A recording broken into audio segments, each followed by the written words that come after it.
और सूरज ताड़ी फुफी दा और सूरज ताड़ी फुफी दा है बेहदतियों। और गरीब सोलर ला के भी बिजली हासिल नहीं कर सकता। सोलर ला चलो ना ग्रीन मीटर ला के दवो सानू नहीं लवाउंदे असीं तुहाडा मीटर रखो अपनी मां दी कबर ते पर सानू सोलर दीयां प्लेटां ते छत ते रखन दवो। और छत इन्हां दी कि साडी है? जेड़े ना बोलो अल्लाह करे उन्हां ते हुकूमत दी महंगाई दा बंब बचे इत्थे।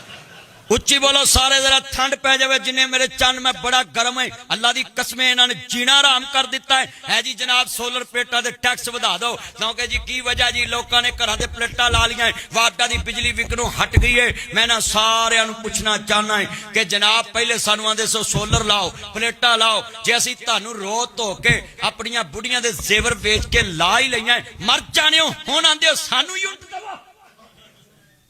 और एडी बेईमान हुकूमत कहते जी 1000 यूनिट बनाओ तो 3000 ना पहले 700 यूनिट असा लेना 300 तुहानू देना। असीं ग्रीन मीटर लवाउंदे ही नहीं फिर भी आंदे टैक्स प्लेटा ते पाउणा है।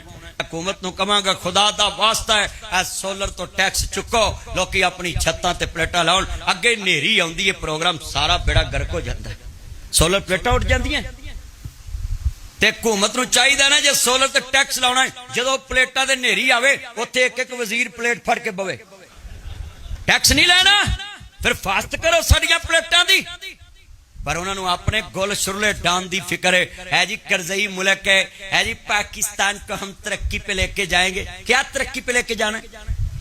साड़ियां तनख्वाहां 10% वधाइयां ते अपनियां तनख्वाहां 1000% वधा लियां। 14-14 लाख वजीरां दीयां तनख्वाहां 10-10 लाख 5-5 लाख MP दीयां तनख्वाहां जनाब सुप्रीम कोर्ट दूजे तीजे जजां दीयां किन्नियां तनख्वाहां ते सानू आंदे ने सबर रखो पाकिस्तान तरक्की में जा रहा है।